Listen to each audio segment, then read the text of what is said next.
Alors, cette vidéo, c'est ce que j'aurais aimé qu'on m'explique quand j'étais au lycée, quand j'étais limite enfant et puis bien sûr quand j'ai commencé à travailler, quand j'ai commencé à gagner de l'argent, que ce soit en tondant la pelouse pour mamie ou pendant mon premier CDI. Bref, cette vidéo, c'est les principes pour tout investisseur débutant que moi j'aurais aimé avoir quand j'ai démarré. Alors, je t'avertis, je ne suis pas le meilleur investisseur que tu pourras trouver sur YouTube, mais j'en ai vu plein des vidéos sur le sujet et puis j'ai pu vérifier les principes que je vais te présenter là. Donc l'objectif, c'est que je te présente trois principes hyper importants que tu dois absolument savoir, que tu verras sur YouTube. Le problème, c'est que tu vas le voir dans un océan de conseils, parce que si tu tapes investir, apprendre à investir sur YouTube, tu vas te retrouver submergé de plein de vidéos différentes entre les crypto-monnaies, l'immobilier, les actions, la bourse, est-ce que je dois ouvrir un PEA, est-ce que je dois entreprendre, etc. Blablabla. Bref, tu vas te retrouver submergé de conseils. Donc là, l'objectif, c'est de te donner vraiment les trois principes qui pour moi sont la substantifique moelle de ce que tu dois connaître si tu veux commencer à investir de l'argent en tant qu'active worker, puisque tout bon salarié actif qui travaille doit réfléchir et à un moment se pose la question, bah tiens, qu'est-ce que je fais avec cet argent qui dort à la banque? Alors concrètement, qu'est-ce que tu dois connaître? Le premier principe, bien sûr, c'est avoir un cash de réserve, c'est avoir un petit magot de sécurité que tu vas bien sûr sécuriser sur un livret A, sur un compte livret vert par exemple. Donc tu définis une somme à laquelle tu ne toucheras pas et ça c'est la somme que tu vas taper quand tu en as besoin. Cette somme, elle va évidemment dépendre du risque que tu as en tant que personne.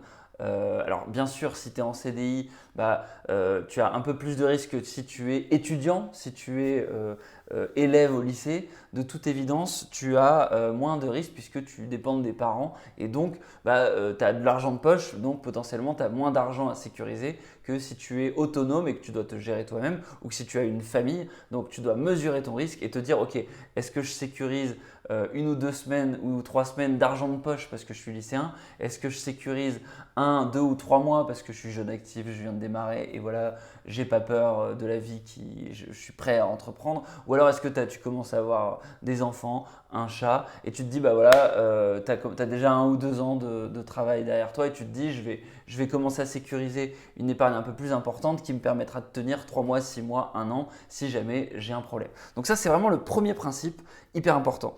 Et donc le corollaire de ça, c'est que dans les principes suivants qu'on va voir et quand tu vas devoir investir ton argent, il va falloir être prêt à perdre ou en tout cas à ne pas toucher à ce que tu vas mettre de côté pour investir versus ce que tu mets à côté en épargne de sécurité, entre guillemets, ça, c'est quelque chose que tu peux taper dedans quand tu en as un besoin.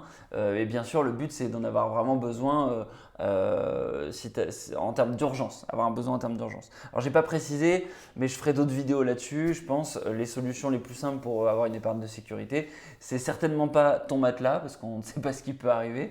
Ne serait-ce que, voilà, si y a un accident, tu renverses de l'eau, tu fais, la femme de ménage passe par là. Donc le mieux c'est d'avoir un livret A à la banque, un livret vert, voilà, quelque chose de sécurité, une solution assez simple. Alors du coup, les deux principes suivants, c'est des principes hyper importants qui sont valables quels que soient les investissements que tu feras.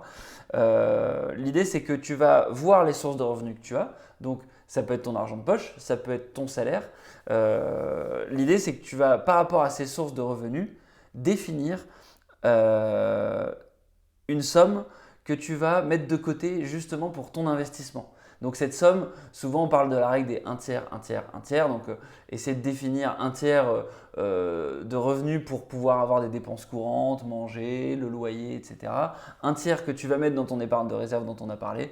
Et puis 1/3 que tu vas investir et ce tiers-là, tu te dis je n'en ai pas besoin. Ça, c'est un exemple de clé de répartition. Tu vas trouver plein de personnes différentes qui ont différentes clés de répartition. Il y a plein de théories là-dessus. Moi, je t'en donne une, 1/3, 1/3, 1/3, mais tu choisis celle que tu veux. Le tout, c'est que tu te définisses une règle et que tu t'y tiennes en fait. C'est la première chose. Et c'est le deuxième principe du coup, après avoir le cash de réserve, le deuxième principe, c'est le fait d'être régulier dans le fait d'investir, c'est d'être régulier dans le fait de dire ok, bah, je me suis défini une ligne de conduite, je mets un tiers de côté tous les mois ou tous les trimestres par exemple, et je mets cette somme, je l'investis.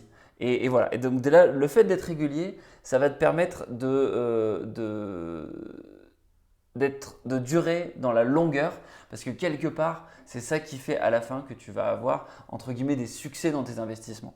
Pourquoi? Parce que dans la durée, en fait, c'est là que tu vois que tu peux avoir des succès. Pourquoi? Parce que si tu essaies de faire un gros investissement une fois, tu as de fortes chances de te planter. Euh, et pourquoi? Parce que, en fait, que ce soit l'action, que ce soit l'immobilier, que ce soit quel que soit le sujet dans lequel tu vas investir, en fait, on a des fluctuations.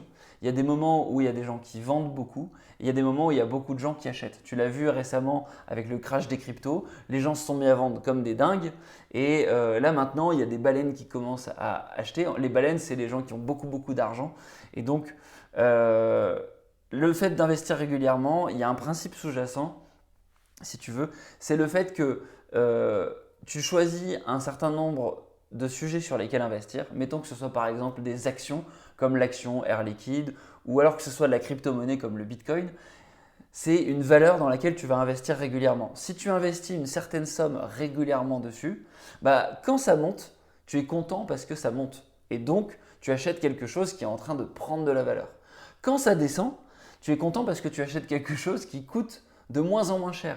Et donc, tu te dis que vraisemblablement, tu peux être optimiste parce que dans le futur, cette valeur que tu es en train de mettre, elle va monter plus tard. Donc, le fait d'investir régulièrement, ça te permet de te protéger de ce qu'on appelle le FOMO. Le FOMO, c'est le Fear of Missing Out. C'est un biais cognitif qui fait que quand on voit quelque chose qui monte, on a très très peur de louper l'occasion incroyable et donc on est prêt à investir beaucoup. Et c'est ça l'erreur en fait, c'est que si tu investis toutes tes économies, tout ton cash de réserve sur le Bitcoin juste avant que ça crache, tu risques de perdre beaucoup. A l'inverse, si tu investis une petite portion de ton revenu en te disant de toute façon le mois prochain je réinvestirai et le mois d'après et le mois d'après, etc. En fait, en faisant ces investissements de manière régulière, tu vas linéariser ton risque et donc à la fin, quand tu regarderas sur une échelle de 10 ans, 15 ans, 20 ans, en fait tu seras gagnant parce que globalement, en fait il y a de plus en plus de gens qui investissent, les choses prennent de la valeur avec le temps et du coup, vraisemblablement, tu seras gagnant. Alors, le troisième principe, c'est un autre principe qui est hyper important, c'est le principe de ne pas mettre tous les œufs dans son même panier. C'est quelque chose que les gens répètent, c'est une phrase qui est connue, mais pourtant c'est tellement important. Et moi j'ai pu l'expérimenter ce principe-là avec la crypto-monnaie. Et c'est super intéressant parce que j'ai des tas d'amis avec qui on a investi à peu près au même moment dans les bitcoins, dans toutes ces crypto-monnaies-là. Et tout le monde avait sa stratégie. Il y en a qui avaient des effets de levier, qui essayaient de prendre énormément de risques. Et du coup, au jour le jour, sur les WhatsApp, c'était ah, c'est génial, j'ai gagné telle somme, etc., etc. Et moi, en fait, ce que j'ai fait, c'est simplement que j'ai pris 1000 euros et j'ai mis 100 euros sur les 10 crypto-monnaies les plus tendances qu'il y avait sur Kraken, qui était à l'époque la plateforme la plus connue, si tu veux, sur le marché. Ça devait être en 2017, 2018, dans ces eaux-là. Et ce qui s'est passé, c'est qu'en fait, sur ces 10 valeurs que j'ai achetées de 100 euros, il y en a un certain nombre qui se sont crashées. Il y en a un certain nombre dont je ne sais même plus comment elles s'appellent parce qu'elles ont disparu de la plateforme. Donc il y en a peut-être 2 ou 3.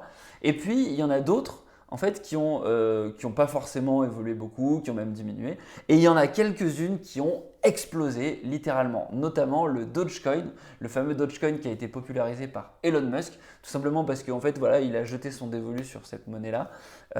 Et donc, à un moment donné, c'était en 2020 ou 2021, je ne sais plus exactement, j'ai regardé les messages sur le groupe WhatsApp justement avec mes amis où on avait investi tous en même moment.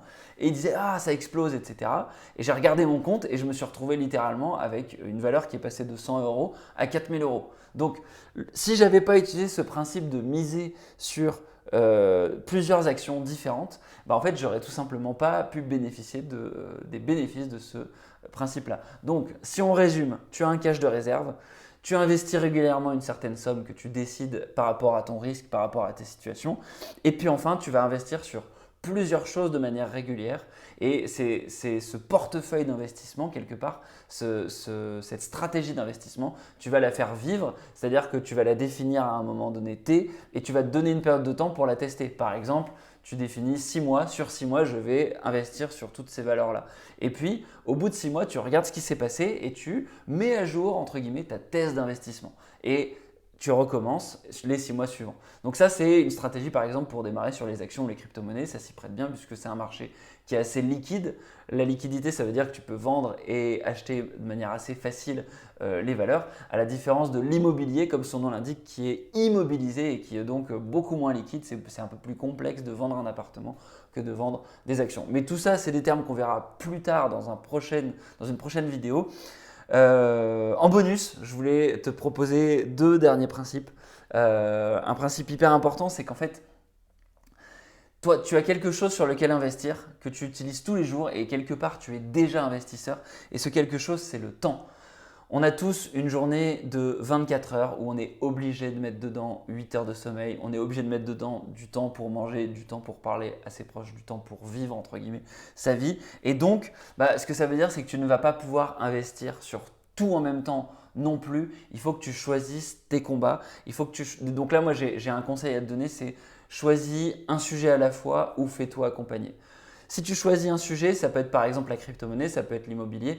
Mets-toi à fond là-dessus, au moins 1, 2, 3, 4 semaines, un mois et dis-toi, allez, je choisis ce sujet-là parce que par rapport à ma situation, ça paraît la chose la plus intelligente à faire. Si tu as un petit porte-monnaie, peut-être que la crypto-monnaie ou les actions, c'est quelque chose dans laquelle tu vas pouvoir te lancer rapidement. En quelques clics, tu peux créer des comptes et en quelques clics, tu peux commencer à investir des petites sommes régulièrement. À l'inverse, si tu es jeune cadre dynamique et puis que voilà, que ça fait 1 an, 2 ans que tu travailles, que tu as déjà fait ces stratégies actions immobilier, il est peut-être temps de s'intéresser, actions crypto-monnaie, il est peut-être temps de s'intéresser à l'immobilier, d'aller voir un courtier pour savoir quelle est ta capacité d'investissement et puis de commencer à te documenter sur comment est-ce que je peux faire pour acheter. Bref, donc choisis un sujet à la fois ou fais-toi accompagner. Évidemment, se faire accompagner, attention, ça coûte de l'argent. Soit tu as de l'argent et tu payes quelqu'un qui va t'expliquer globalement comment tu peux investir ton argent, soit